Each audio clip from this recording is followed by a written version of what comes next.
Hi, friends. Welcome again to another episode of Beyond the Clouds, Edge to Edge Transformation. And this transformation has to be inclusive. It needs to bring in people from all walks of life and all places on earth.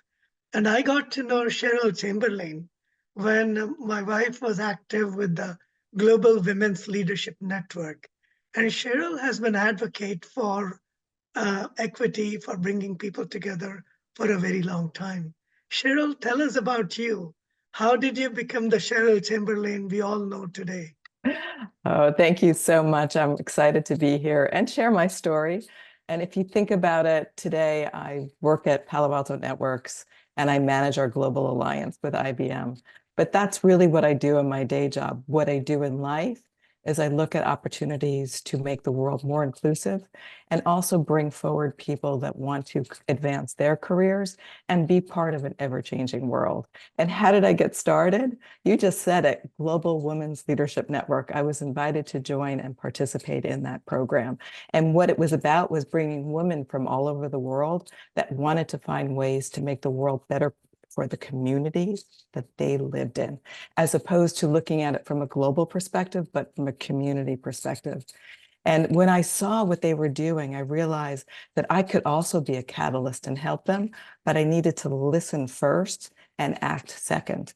And that's what created this global mindset about what we can do together as women leaders with our male counterparts, with allies like you. That's truly amazing. What I found amazing was most people are eager to talk, and you are eager to listen. The very first time I met, you wanted to know all about us.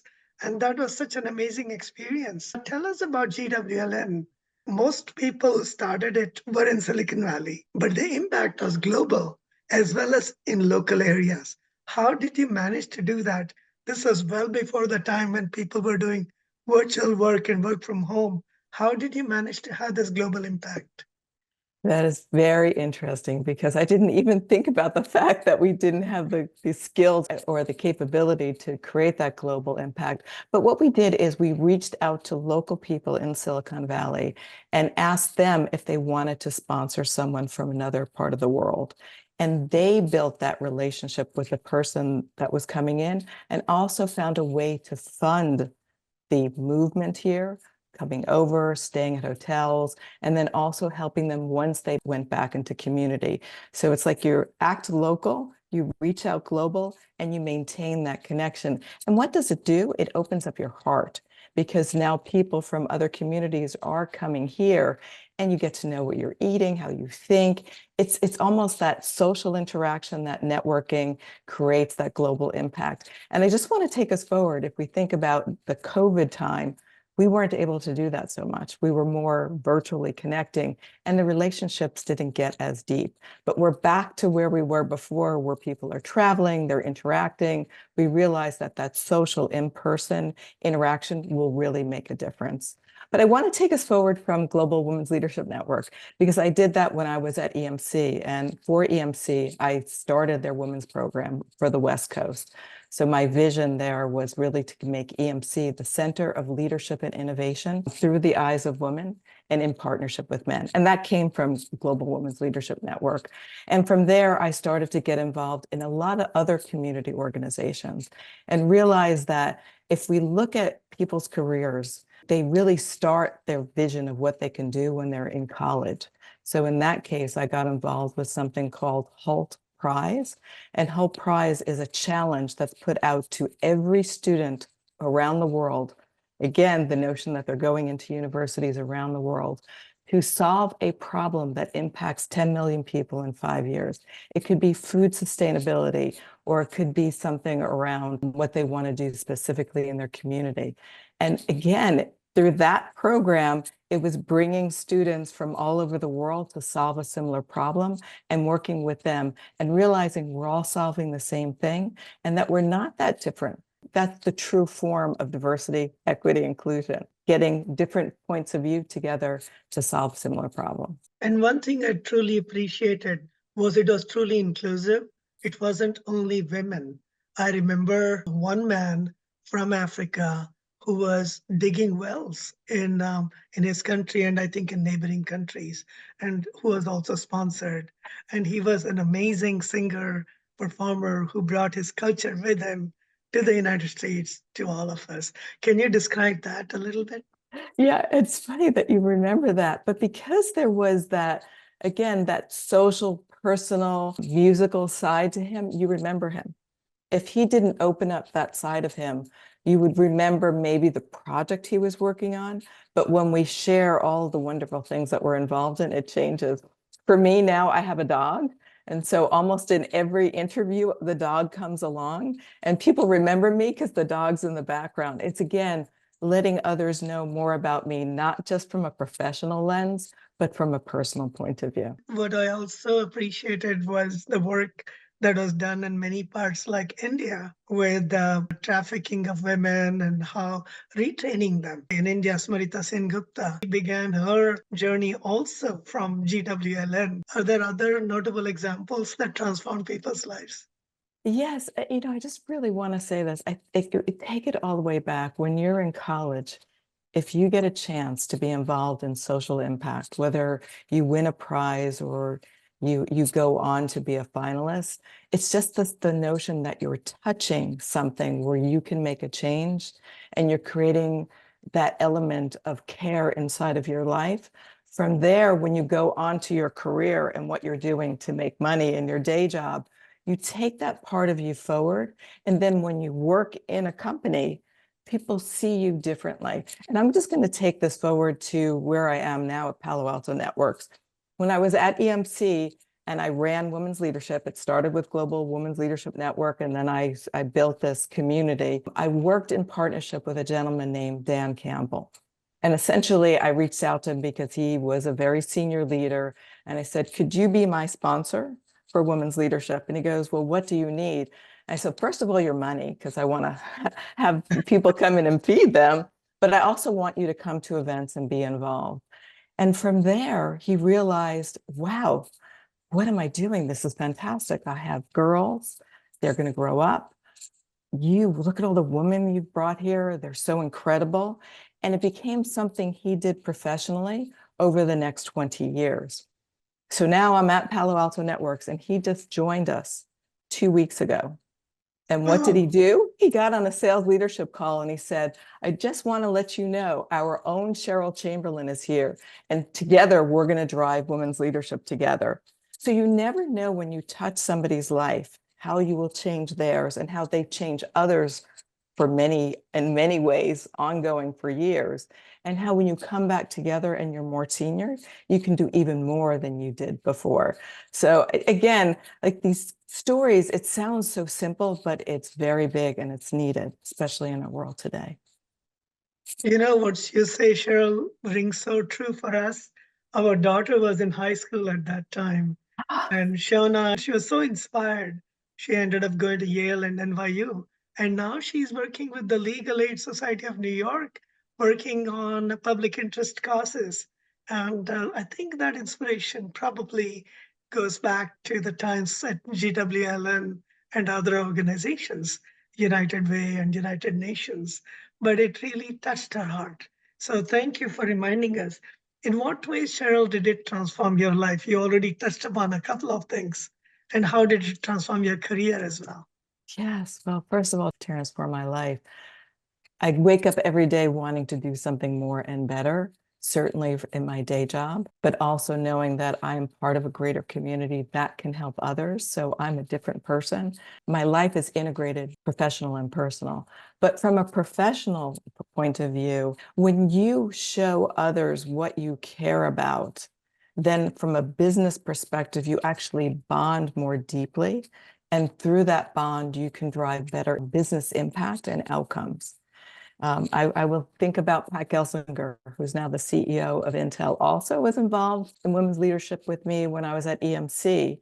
And when we shared stories about the things that we're doing in our worlds, it created a closer connection and relationship. And for me, it helped my career move more succinctly forward because I had that executive sponsorship. When I looked to leave EMC, I went to go work at Capgemini.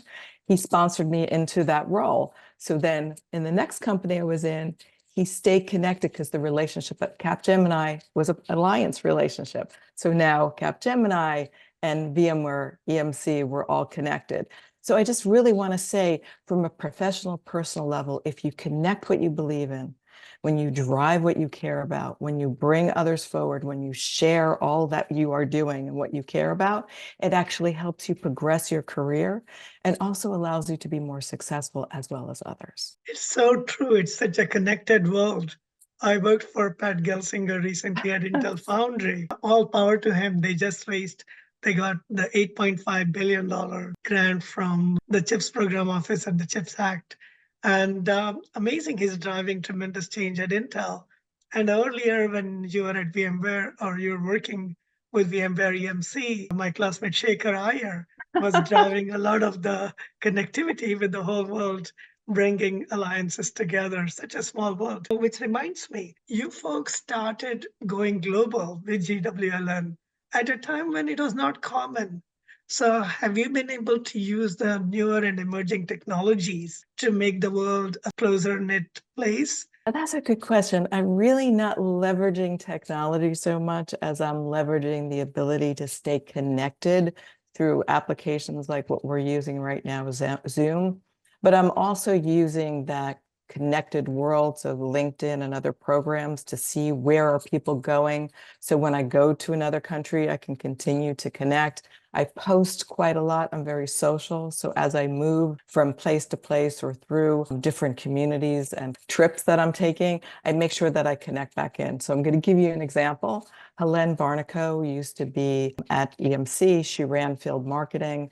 She was offered a position to move over to Telia Sonera in Sweden.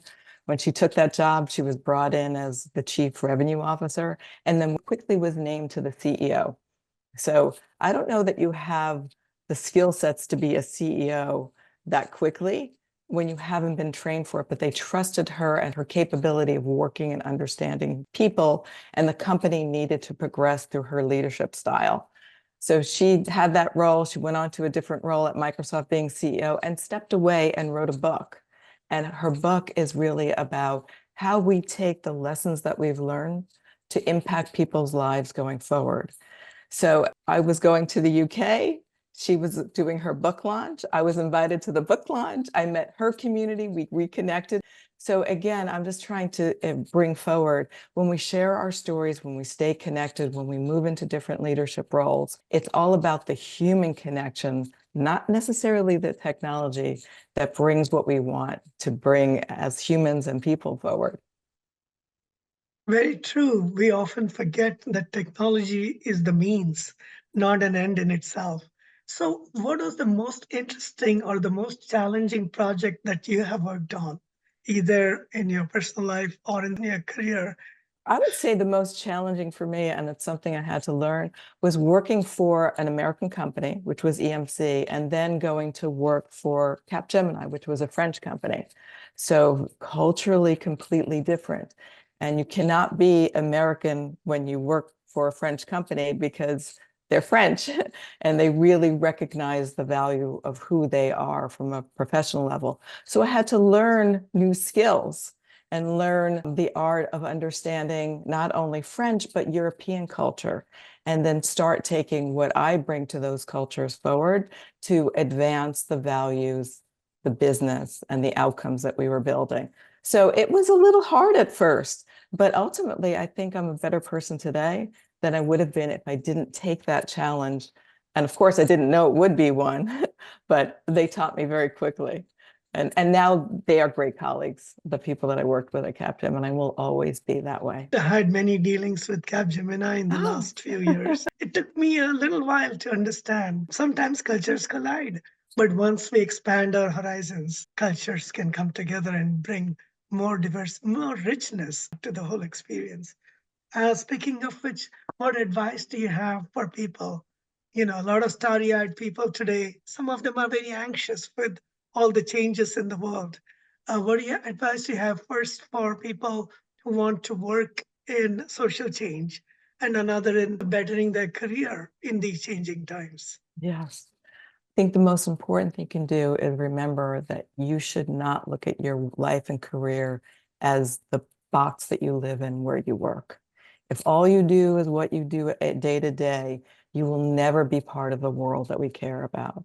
So find a way to join some community. For me, I just joined Chief, and Chief is a community of global women leaders in business, and they're all over the world. In fact, I just went to my first Chief session this week where we talked about AI and how AI is affecting us in our work and in the communities. It's been a while since I've gone in person to a program like that. When I was there, I didn't just listen to the panel. I heard what they were saying, and then I brought the rest of us in the audience into the discussion. So again, you might go to that community, but remember, you have a voice too. Don't just listen, participate. So back to the lesson, stay involved, find a community like Chief or something that you care about that you can be involved in, and look at it from two aspects, from a business aspect and what you want to change in the world, because we do care. There is a lot going on out there, and we can't stop being part of that constant view of what we bring to make things better for all of us. If we don't get involved, nothing will ever change. And what I would like to do is make a subgroup of Chief. So like people that want to be chiefs. So pay attention. I'll be starting to take that community to drive more women's events that I'll run out of Palo Alto Networks. And maybe that'll be the topic that I drive there. All power to you, Chief. I think we need it all, and we need to bring people together like you have done. And if at some point you decide to make it an open, inclusive community, I'll be the first to join. Okay. So thanks a lot, Sheryl, for sharing your wisdom and your experiences. And to people listening out there, this is the reason I talk to people from all walks of life, because we all learn together. If you who are listening out there want to participate, please come forward. I want to know your stories. I want to know what are the challenges you and your community are facing, and how can technology help? How can we bring and cultivate an inclusive world and take responsibility for it, rather than passively waiting for our president or our chiefs to take care of it? We have to step forward. Thanks, Sheryl, for really inspiring us to do that and to remind us of our civic responsibility. Thank you. And thank you for inviting me today. I look forward to seeing more stories from the other women that you interview.